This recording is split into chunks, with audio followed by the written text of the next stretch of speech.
thank you so much for joining us. And if you're not a Radio Club of America member already, you can find out more information about the Radio Club by going to radioclubofamerica.org. I'd like to welcome our two guests this evening. We have Ira Wiesenfeld and also Rich Berliner with us this evening. And the topic tonight, as we interview these two experts, is another look at in-building DAS systems. And Ira, Rich, welcome to the RCA interview series. Ira, if you would give us kind of an opening statement and welcome. All righty, thank you. Again, the name's Ira Wiesenfeld, even though everybody does mispronounce it. I'm a registered PE, just like John is also. We have been in the radio business for a long time, and we provide different services, one of which is working on DAS systems, designing them, overviewing them, training people on them. I'm part of the committee, just like John is, on writing the code for it. So, welcome everybody. It looks like we're getting some of the video coming up too. Rich, go ahead and take it to what you do. Yeah, hi there. I've got video now too. Hi, I'm Rich Berliner. I'm the CEO actually of Digital Locations. On the piece from John announcing this, it said 5th Gen Media. I recently sold the business that was in 5th Gen Media to WIA, and I am now CEO of Digital Locations.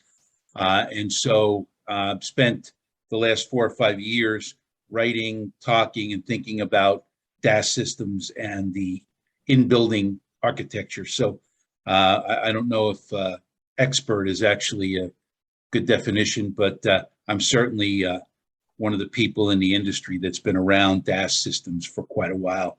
My background is in construction, and we built out some of the very first DAS systems in the country.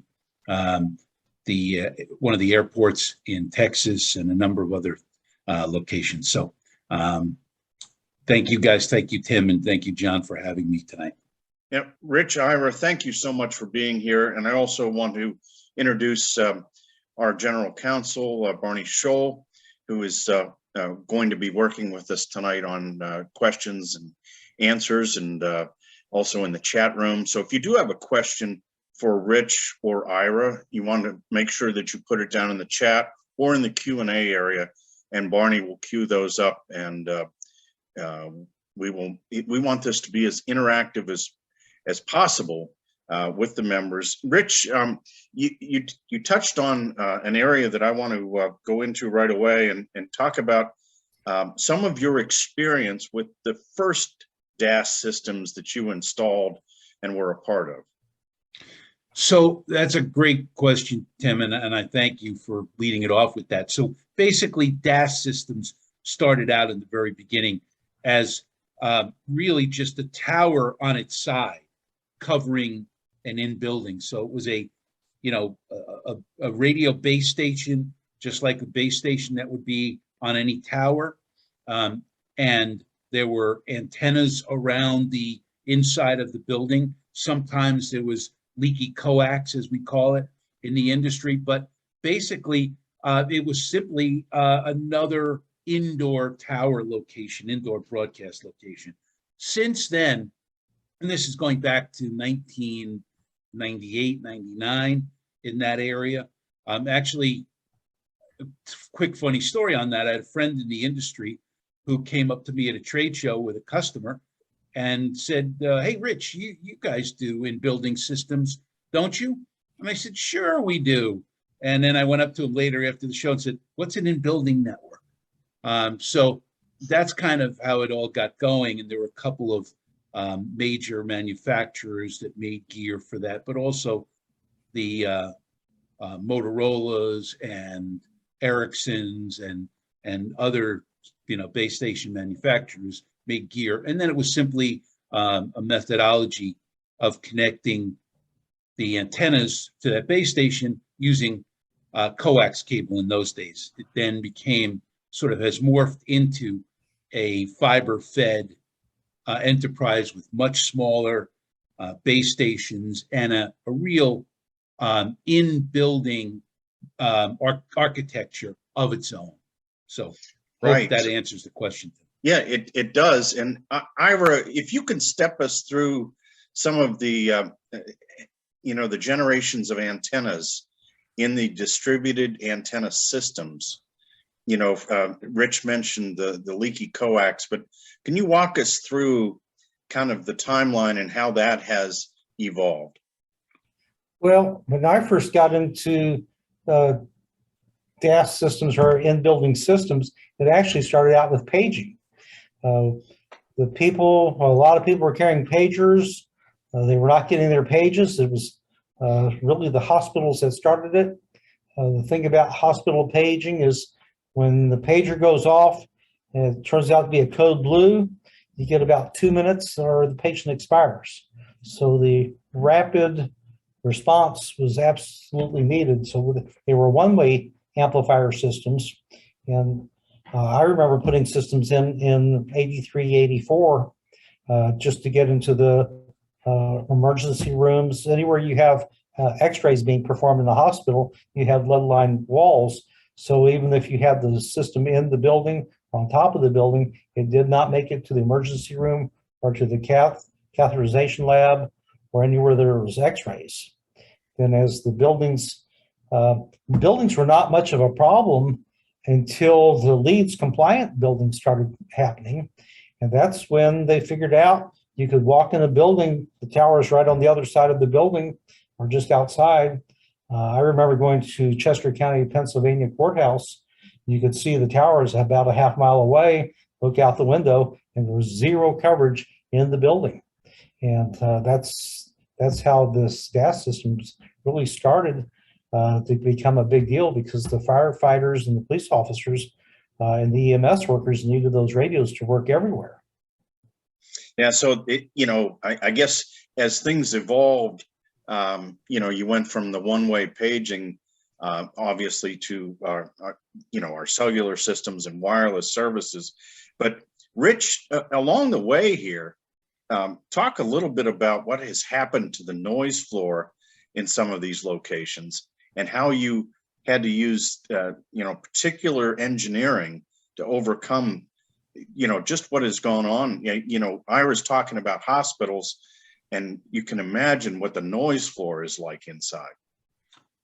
Tim, I'm not an engineer, so I'm a sales and marketing guy by training. But at the end of the day, that was really something that never stopped anybody from putting it in or never prompted anybody. And Ira's exactly right. It was the LEEDs certification and the glass that was put into those buildings that then kept signal from penetrating.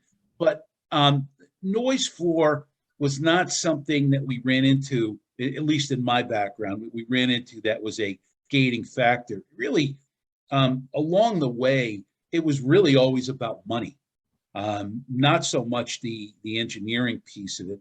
It was that people didn't want to spend money on something they thought was the carrier's responsibility. And so at the end of the day, the really plum locations, the high-end places in this country got covered by the carriers reluctantly, if they had, a large number of subscribers. And if you recall back 10, 15 years ago, when the carriers were really fighting for subscribers, if you called up carrier X and said, if you don't come in here and put something in, we're going to move the 400 subscribers in this building to carrier Y, boy, they fire in there real quick and they get you covered. But at the end of the day, in my background, it's really always been a money game. And the noise floor, the engineering, that was for guys like Ira that have much higher IQs than I do, to figure out how you covered that and how you dealt with the noise floor and the occasional place in the building where you would get signal interference and all that good stuff. So Rich, while you're on, you talk about the carriers and their involvement. What about tower companies and other leasing organizations that saw these opportunities early on and said, like an American Tower or an SBA. I mean, talk about that evolution as well. Yeah, and that's a great point, Tim. So what happened is along the way, and my reference earlier that in-building was sort of a tower on its side, got the tower companies scratching their heads years ago saying, well, if we could do it outdoors, why can't we do it indoors? And, we'll put it in, we'll charge them, we'll charge the carriers X amount of dollars a month, and we'll do it just like a tower. Then they don't have to put out the CapEx, and they'll pay us on a monthly basis. Well, the advent of that went on for quite a while and still does to an extent, but the carriers are out of the business of, primarily besides stadiums and big places like that, carriers are out of the business of paying for, in-building wireless tech by and large. And it's now the responsibility, as they see it, of the landlord. And, it's your building, you're making good money collecting rent. You're getting us for, that rooftop installation we've got up there. And so, if you want really good coverage in your building, you need to pay for it. So, there are some places where the carriers are participating in it, nowhere near what they used to do. Again, they're not swayed by, we'll move our 400 subscribers to another carrier, but they are interested. The tower companies and the neutral host companies are interested in using it as a way to make money. So, Ira, how do you deal with, you've got multiple carriers, and you have a place like Dallas Cowboys Stadium, the AT&T Stadium there, and all the carriers want to have coverage because they don't want to lose those 400 subscribers, or on game day, disappoint, subscribers. Talk about the challenges of having all of the carriers have coverage in these environments. Well, when you start working with the carriers, there's a limit to how many actual conversations can take place at a given cell site or a given cell system. And when they built the Cowboy Stadium there in Arlington, I think it's like every 30 rows it's another antenna sector. And it's probably one of the largest cell systems ever built is right there in Cowboy Stadium, because I know you have the AT&T there. I'm not sure about the Verizon and T-Mobile being there also. But they also have, the Secret Service has complete coverage for the president anywhere in that building. I've actually had a tour of that thanks to Rob Walker when he got us a tour with the people. Rob's one of the people in the audience right now. The carriers, it was their financially for them, they wanted to make sure that they had good coverage in the buildings because they were going to lose their subscribers if they didn't. And a lot of them will actually pay to put those things in. It wasn't until the public safety people were mandated to start putting the stuff in that you saw the building owners having to pony up and start putting some dollars in there. So, again, when you've got multiple carriers in these buildings or these large venues, I mean, Ira, the engineering challenges, all the way from the intermod and frequency reuse, and it seems like it would be quite an engineering challenge. It is an engineering challenge, and some of the larger companies, they will put in these neutral host systems, and there is a lot of engineering that goes into that. But besides the technical part of just giving the antennas feed points back into the, I guess you'd call it the terminal room or the BTS based telephone station building room or whatever it happens to be, you have to deal with the sectors and you have to make sure you have enough capacity for these large crowds. So that is a major business. Right. And of course that's where Rich comes in and making sure that they're sized appropriately and you sell what they need. And I want to encourage our viewers here this evening to participate by putting your questions into the Q&A and also the chat. And we will pause frequently here to make sure that we address those. And Rich, let's talk about more recent times and how the whole putting together the packages and how that has evolved, and what are the carriers and the neutral hosts, what are they looking for now? It's really come down to we have in the industry, we have a number that we kick around all the time, that 80% of voice and data calls and data is initiated indoors. So if you think about it, we still are making tons and tons of calls from our cars, even though we're encouraged not to. But in general, most of the calls and data requests are done indoors. And so therefore, if a carrier wants to really talk to its subscribers about great coverage, you have to be indoors too. So you can't just be, put antennas on a broccoli outside somewhere and expect that you're going to have great coverage indoors.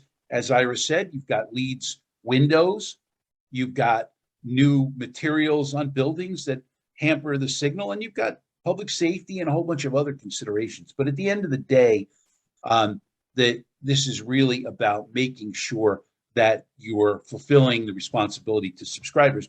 As Ira said, if you couldn't get your pager, your doctor in the hospital in the 70s, and you couldn't get your pager didn't work, you were in trouble. And it's the same way now, even more so. People are so attached to their phones that you're not going to be considered a carrier with a great network if there isn't good in-building coverage in most of the places that you're trying to make calls. And it's everything from open table for reservations to phone calls and everything in between that people find now is a necessity. It's not a luxury anymore. It's a necessity, because this is the way I live my life. I live my life on my phone. And so that's what the considerations are for the carriers. Is I need to make sure they've got a great system everywhere. Yeah, and what about data? What about the internet on the phones as well, Rich? How has that affected,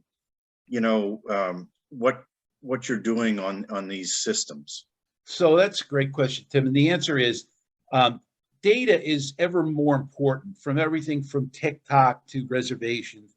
But at the end of the day, you see that the data requests are now, you have multiple choice in terms of what you can do with your data. You can flip that phone over and use Wi-Fi indoors if you wanted to, if you have a good Wi-Fi network.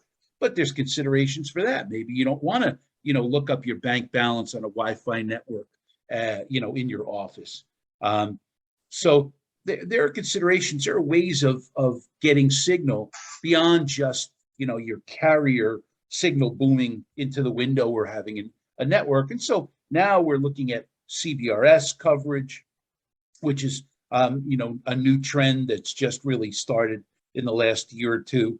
You've got Wi-Fi coverage, and you've got cell phone coverage. You got cell carrier coverage. And so, again, if you think about it, the carrier grade coverage is really the most secure. And that's why people would like to have the carrier covering them rather than, using a Wi-Fi device, which is not nearly as secure in your office or your home.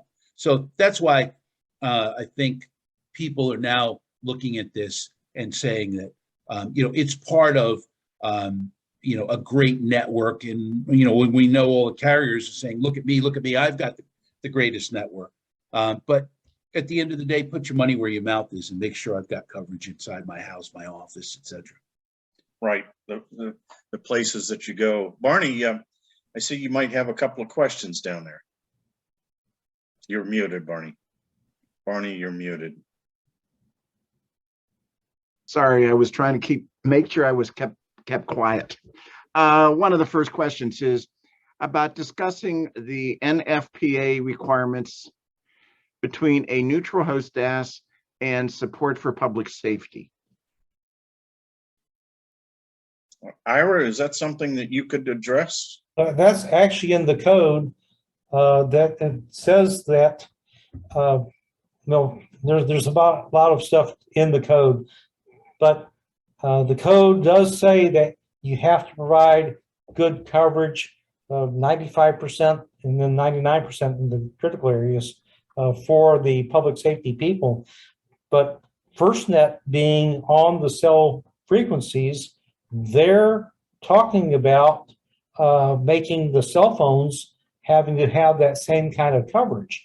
And they left the little hook in there. AT&T just, FirstNet, just joined in with Safer Building Coalition so that they're going to, my guess is the next revision will probably have something about the cell phones have to work too, since the majority of the calls from an incident are going to come inside of a building. You know, we just had that shooting there in Uvalde, and they said one of the problems they had was breakdown of communications, and we don't know exactly to what extent that was. But I got a feeling with the Congress putting out money to kind of beef up the schools, communications is going to be one of the key issues. And there'll be a lot of things for the engineers to have to figure out, because schools, some of them are pretty tough to cover.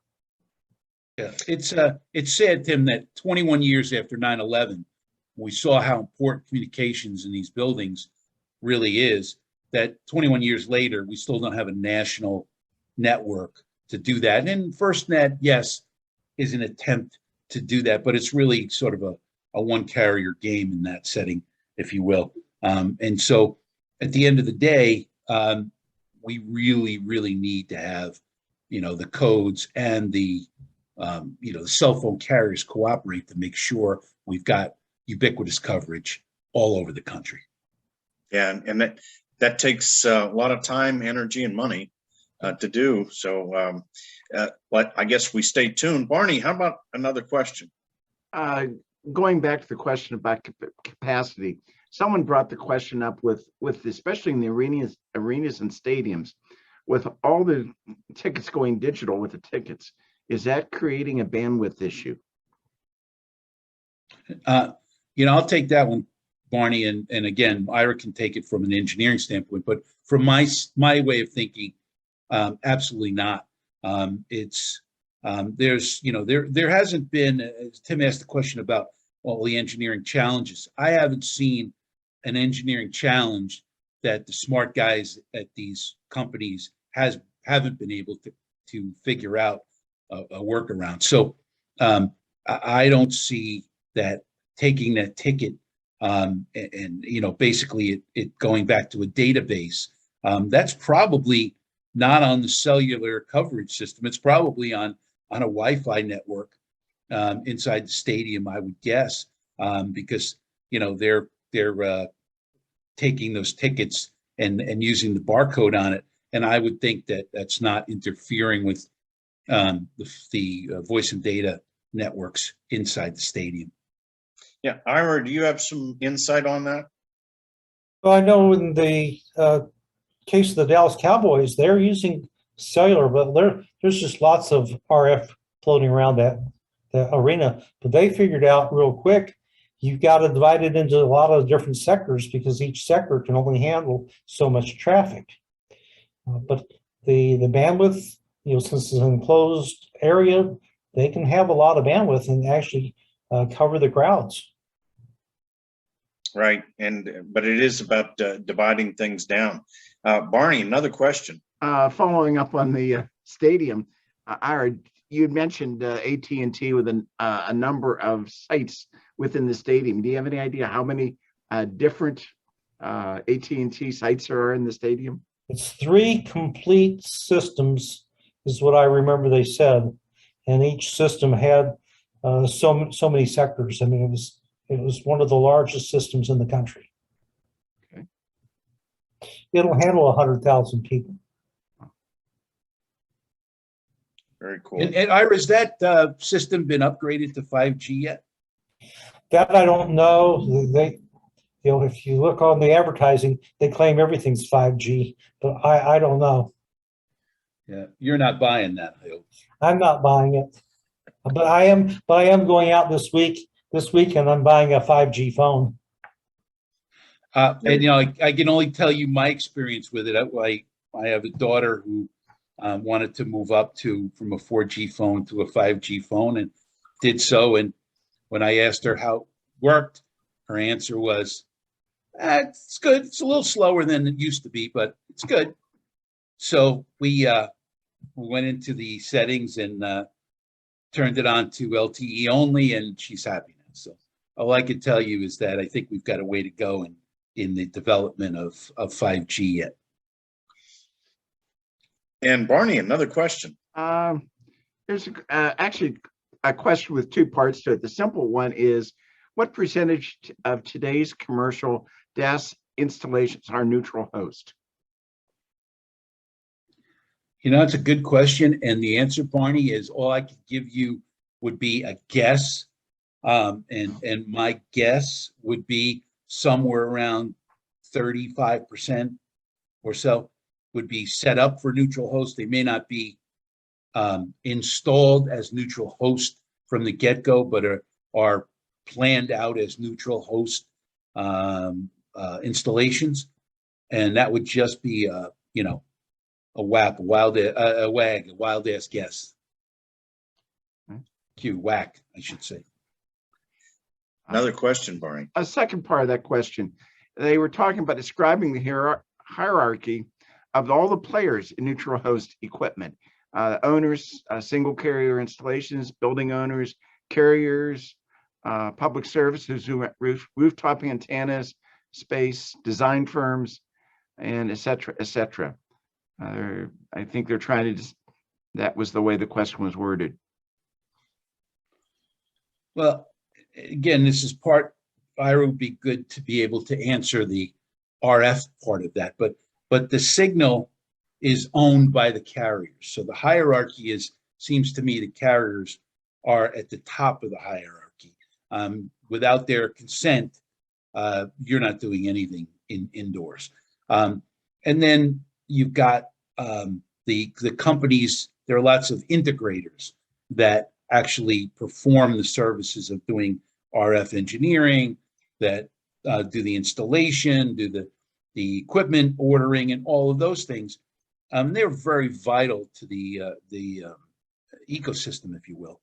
But at the end of the day, the neutral host folks are interspersed, or I should say that the integrators many of them are neutral host capable.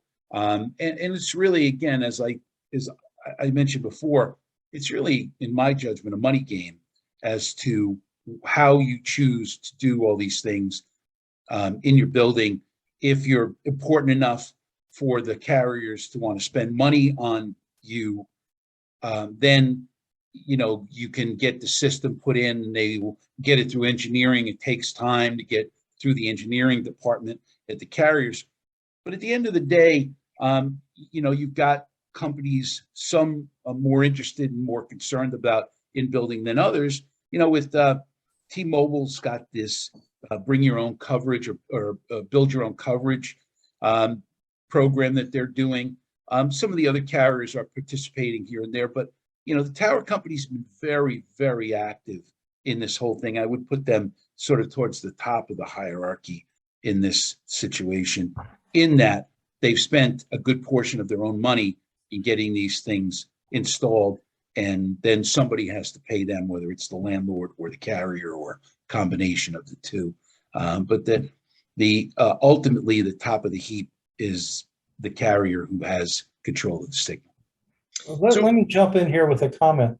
Yes. The person with the big stick is the AHJ and the codes that say you have to provide coverage for the emergency personnel. So the public safety DASs are going to probably be one of the larger driving forces for the people that are members of the RCA and the radio shops that are going to be involved. and the FCC is involved in this also, is the systems are going to be required to be put in. It's right now the International Fire Code, the 2021 International Fire Code says you have to have a FCC JROL license just to be a designer or the lead installer and someone who signs off on the project. Some of the jurisdictions are requiring professional engineers. There are not that many PEs out there that really understand radio, which is an interesting thing. I've actually built a course for the code compliance people so that they will understand it, because there are a lot of the AHJs that are enforcing the new code, and they don't even know how to read the code. They can tell you about the fire side of it, but they can't tell you about the radio side. Tim, you talked about the noise floor earlier.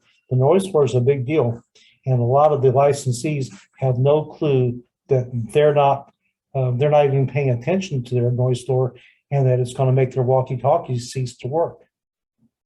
Yeah, and as you get further down in the weeds, Ira, in engineering these systems, you have to take into account all the mixing and intermodulation issues that go along with the noise floor, which is the noise floor is constantly on the rise, and that can really be problematic. Barney, I think you have a few more questions. Oh yeah, thinking of, I guess I'll go with this one, and this is probably more for you, Rich.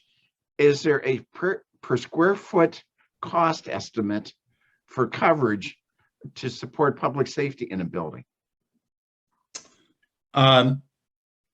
That's a great question. The answer is yes. I don't know what that number is today, because there are many companies that have just introduced new gear for just that purpose.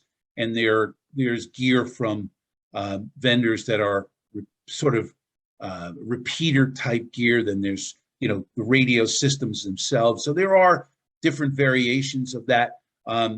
I can't give you a per square foot. Depends on the kind of building. If you're putting it in while the building is under construction, it would certainly be a lot less than if you're going back and refitting or retrofitting a building. But I would guess that the number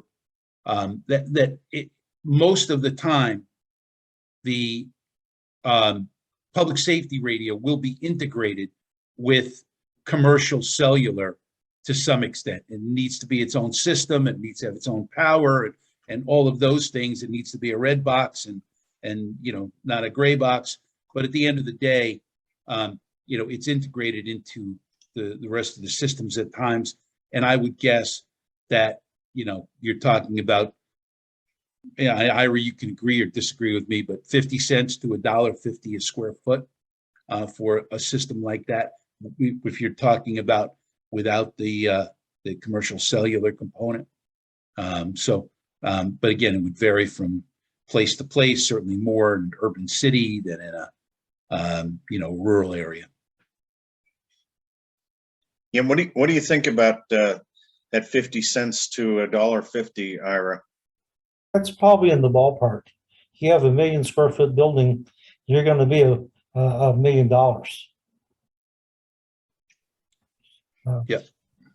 Now, some of the older buildings are really hard to retrofit. Yeah, but a lot of the AHJs understand that, and they will make some exceptions. They will allow, there's other technologies available besides gas systems for the public safety people if they want to use it. Barney, another question. Has there been any thought or of the present or future concerning the RF exposure, the amount of RF that people are exposed to inside these buildings? Well, I do safety studies, and you have to have a lot of energy to heat the human flesh up. I have yet to go into a building where RF energy from a DAS system, because you start out with a plus 37 dBm, which is 5 watts, and you take a 5 watt walkie-talkie, you can hold it up to your face, And it still doesn't bother you. You know, 6 minutes later, you're still not going to heat your face up. Yeah, there was a many years ago, there was a zoning beef in Jersey, not too far from where I lived, and the local objector, shall we say, the local objector was concerned about the energy coming off a local tower. And when they did a study, they realized that there was more energy coming off the radio and TV stations from New York City than there would be from this tower, which was, 50, 75 feet away. So, it's certainly something that people are aware of, but I think, as Ira said, it takes a lot more energy than these things are putting out for there to be any concerns. Arnie, another question. One popped up here. The question is BASS, B-A-S-S systems with a question mark. Never heard the term. Yeah, I'm not sure what that is either. yeah. Answers that We're talking question. about DAS tonight. Yeah, Yeah, maybe they were asking if we were saying DAS or BASS. right. Could be. If the question is BASS, it's not BASS, it's DAS, D-A-S. There is actually a couple of questions similar. One popped up is providers starting to offer 5G home internet, and will that have any systematic impact? And then the next question talks about, in the past it was going more commercial equipment, but talking about the amount of equipment available online from Amazon to fix people in their own homes with no cellular coverage. So the question comes down to, are those products really fixing the coverage problem from a system perspective? I can only give you my personal experience, which is I have a booster, a Samsung booster in my house that allows me to have, great coverage in the house from a carrier who is constantly touting how great their system is.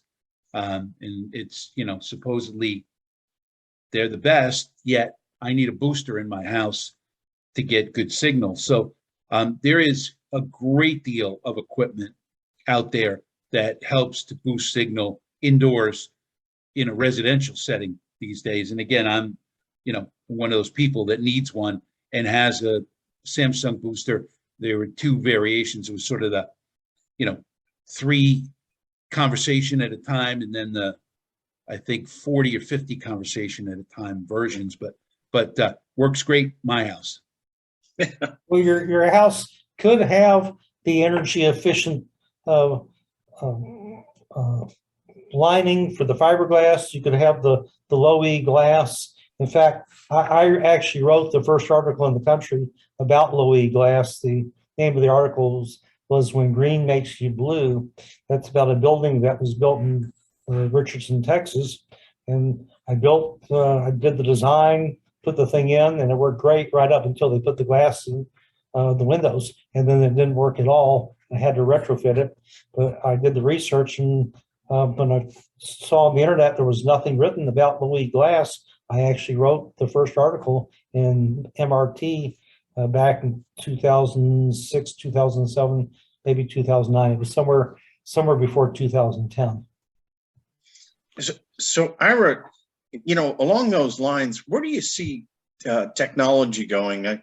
We've been talking about some of the 5G integrations here, where DAS systems have had to evolve with the new spectrum that is allocated to the carriers. Talk about how that all works. Every time there are new bands that are available to the carriers, how much of this stuff gets turned over?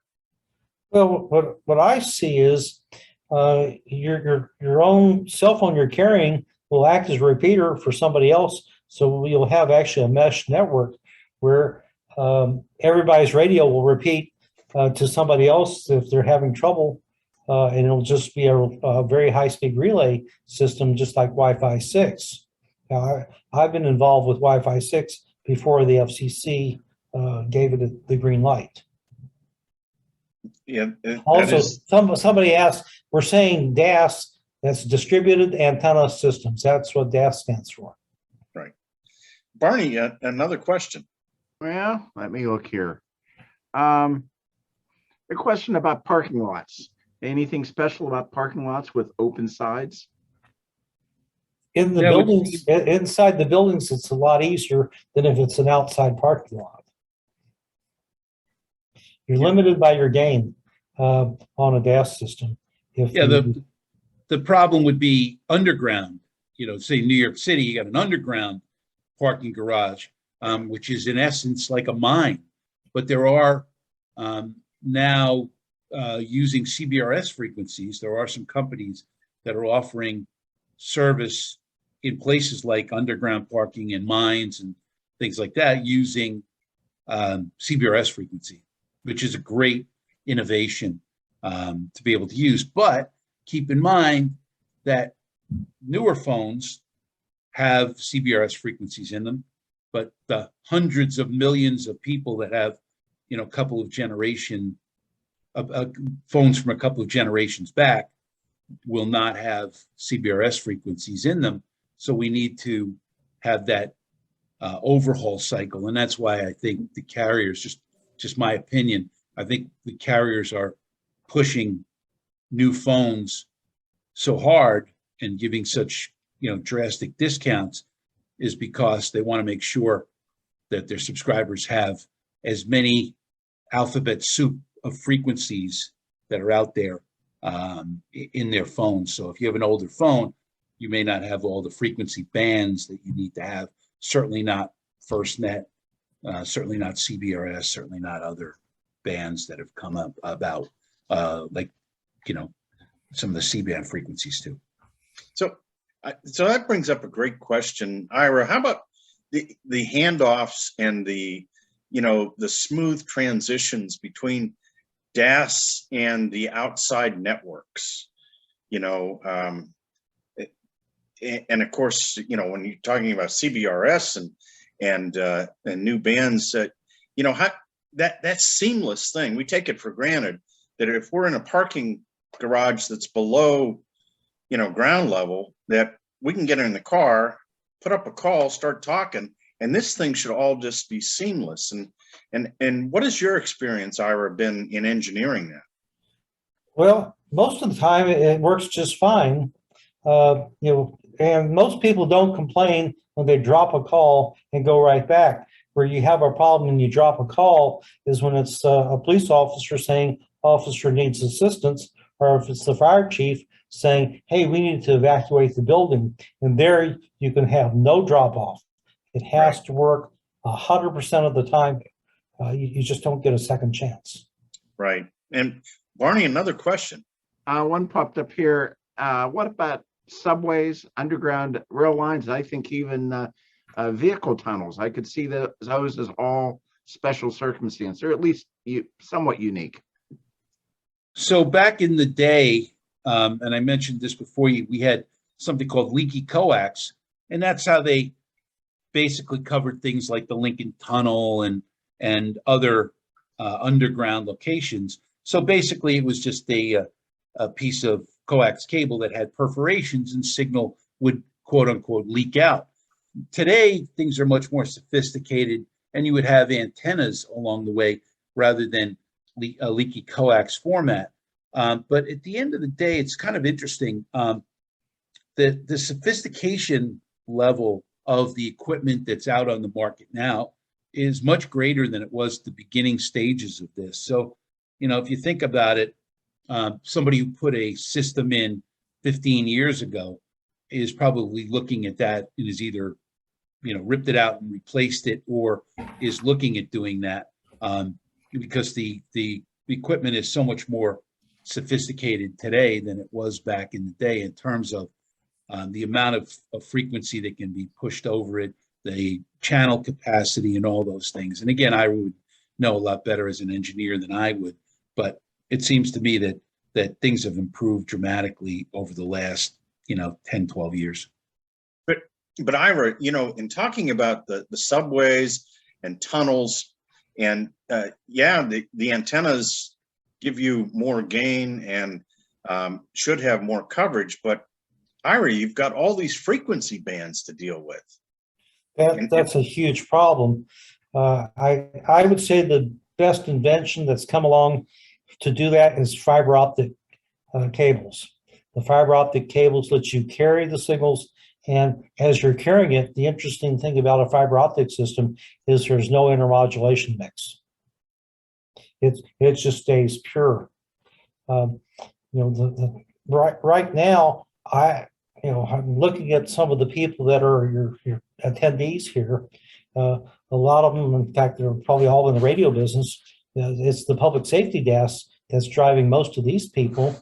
And the big problem I see right now in the industry is the fire marshals don't understand the RF. They don't understand the new code. They've written themselves and put themselves in the box, saying we're going to use the 2015 code or the 2018 IFC code.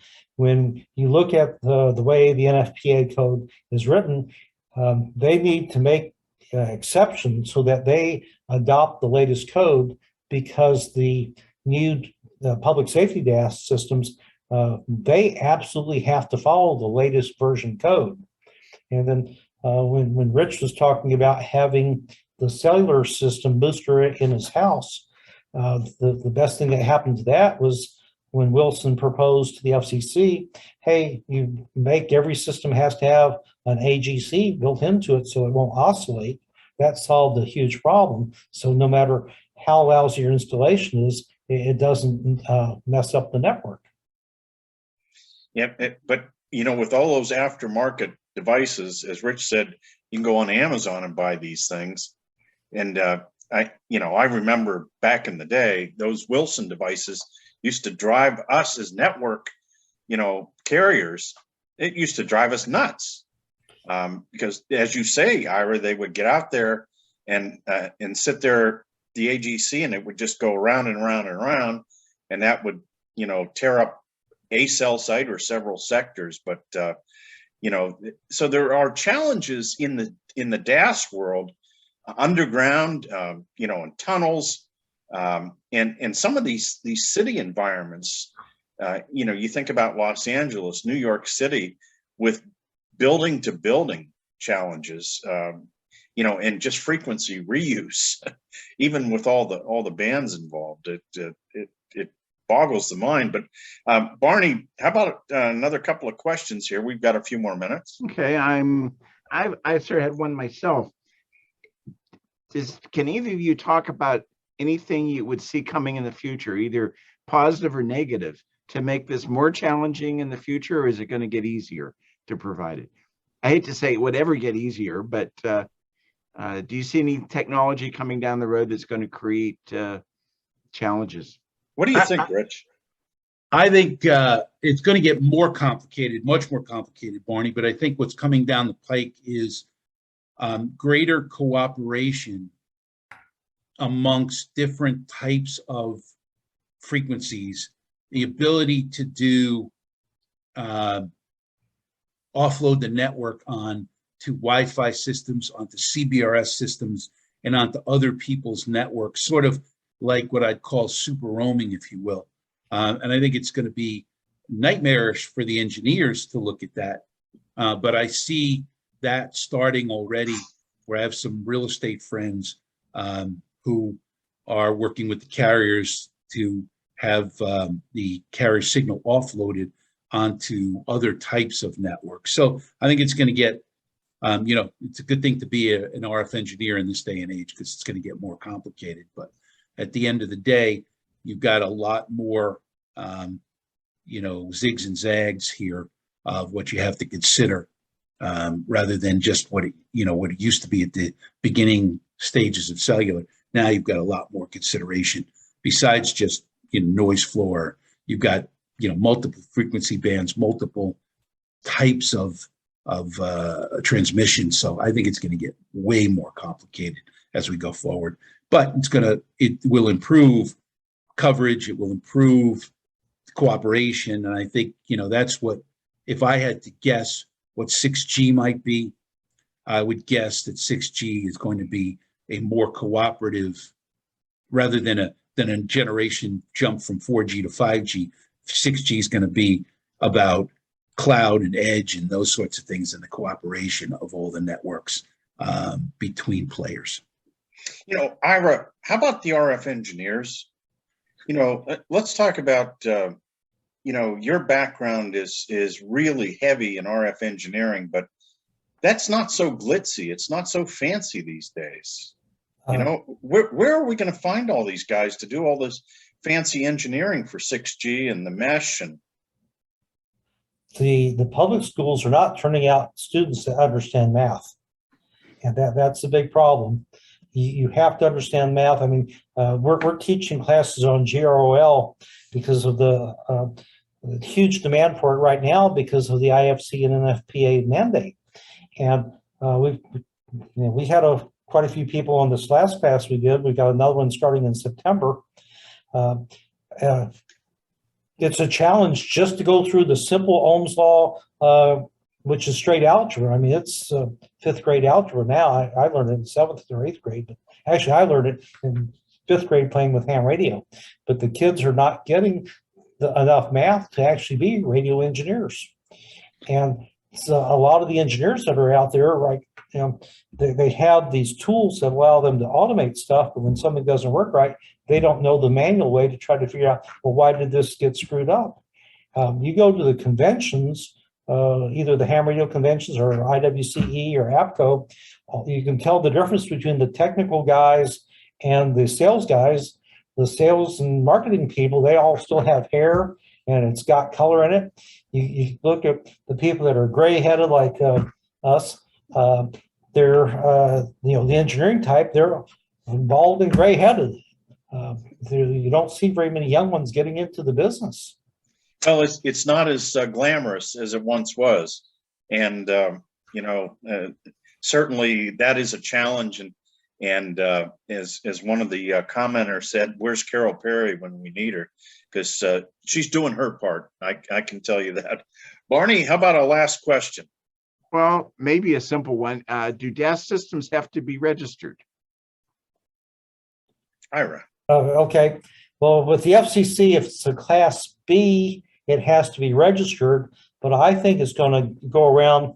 Well, the Class A public safety systems have to have in writing permission from the licensee that they have it in their building.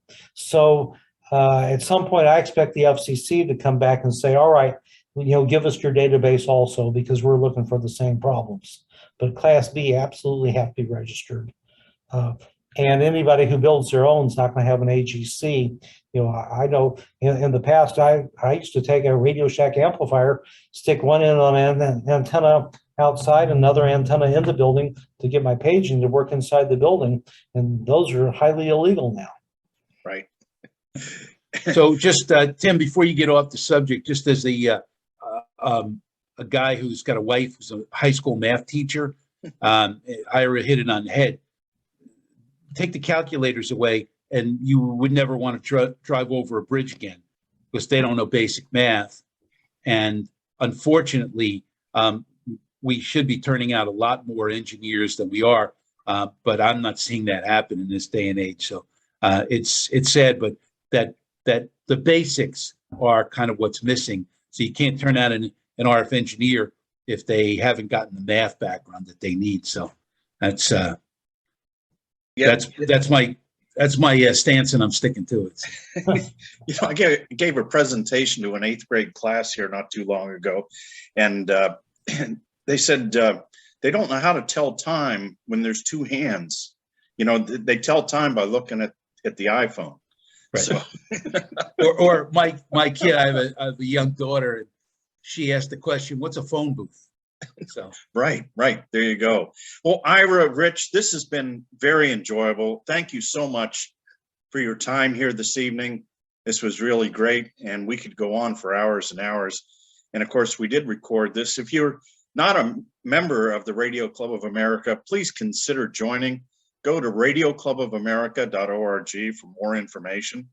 And I want to thank Barney Scholl for taking care of the questions. Barney Barney and I have known each other for almost 50 years, and it's always a pleasure to work with Barney. And he's an attorney with a first-class commercial license. So We won't hold that against them. it's really good. And I want to welcome our president, John Fasella, president of the RCA. And thank you, John, for hosting tonight. You're welcome, Tim. And I have a couple of things I wanted to say. First of all, and most importantly, I really want to thank Tim for the past 2 years. Tim has hosted these things, these Zoom sessions going back to Carol Hollingsworth when he was president. And they have been amazing. I'm hoping that the participants have enjoyed all of these sessions that we've had. They're all recorded and they're on the RCA YouTube channel. We are, Tim won the President's Award last year, but no award can really be as appreciative as I am and the rest of the club is for what Tim has done, because he's been here all the time to do these sessions. He's also helped us with our annual events, and he still has an active business to run, and yet he finds the time. So I really deeply appreciate that, Tim.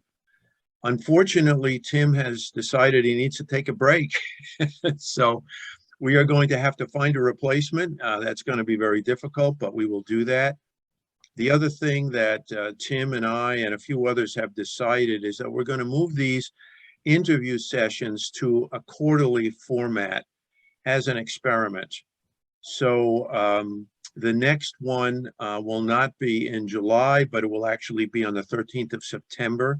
And then the next one after that will be the 13th of December. So we're going to try this out and see.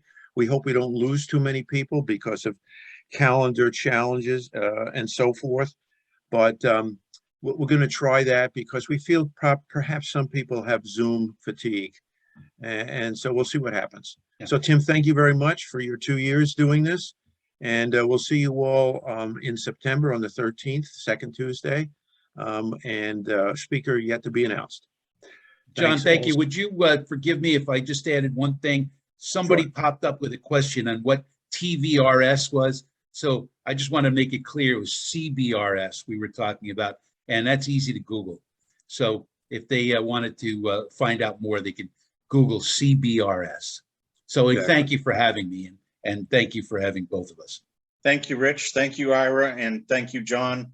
And best regards to all, and to all, good night.